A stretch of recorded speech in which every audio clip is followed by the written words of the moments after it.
you, Ravel, after the president's speech.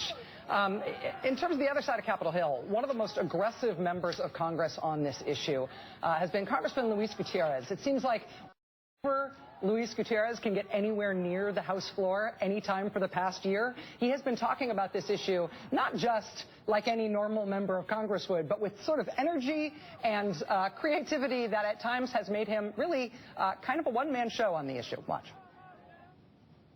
This nation, built by and sustained by 400 years of immigration, needs a coherent system, and we need politicians brave enough to craft one. Remember, the Republicans are currently sitting on their hands when it comes to immigration reform because they say they cannot trust the President of the United States to enforce immigration laws. Do you think he will simply sit by and do nothing because you refuse to act? The President has a responsibility to act even when Congress refuses to do so. If you don't like it, then do something. There is nothing in your way but yourself.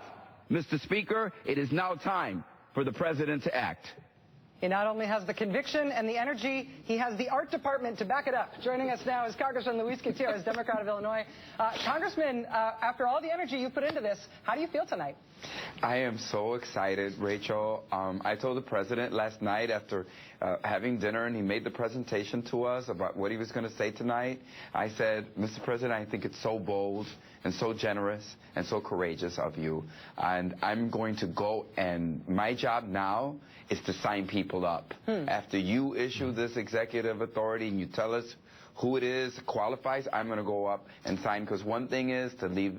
And I want to say that, you know, back in July when I was talking about 5 million people would say, really? And they thought it was a huge number and a number we could never reach. We've reached that number, but it's been the tenacity of the grassroots movement that never gave up. It's their victory tonight, and I'm so happy to be part of that history. Do you think, after we hear details from the president tonight, obviously this is not comprehensive immigration reform. This is not permanent. This is not going to apply to everybody who has been, advocates have been asking it could apply to. Do you think that grassroots movement keeps on going, keeps the pressure on, keeps pushing for even more action after tonight? It is, because unfortunately the deportations will continue.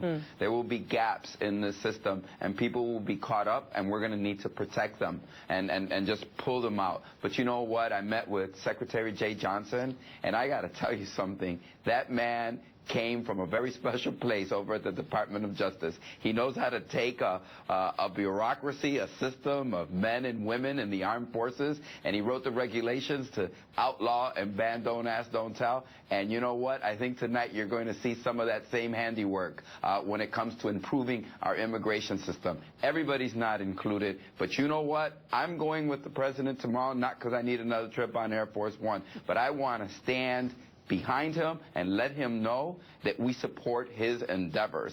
That the kind of, last night what I saw in the president was the same kind of determination and conviction that I saw him when he fought for the Affordable Care Act. He's back, and he's in great fighting mode, and I'm so excited to fight alongside him. Congressman Luis Gutiérrez, thank you. I was very much looking forward to talking to you tonight because I knew you would feel that way. We'll check in with you again after the president's speech if we can. Thank you, sir. As you know, it is about 30 seconds until we are expecting the president's remarks. Interesting to see that crowd outside the White House. The Republican reaction to this and the conservative reaction to this is one of the great wild cards. We don't know what that's going to happen or what it's going to mean. But I think this address tonight, which again we're expecting to be a short address, we're expecting to hear from the president tonight in the East Room for about 10 minutes. It will be interesting to hear how much detail we get from him. And actually, I'm glad the congressman mentioned Jay Johnson there. The Department of Homeland Security will be a big and how they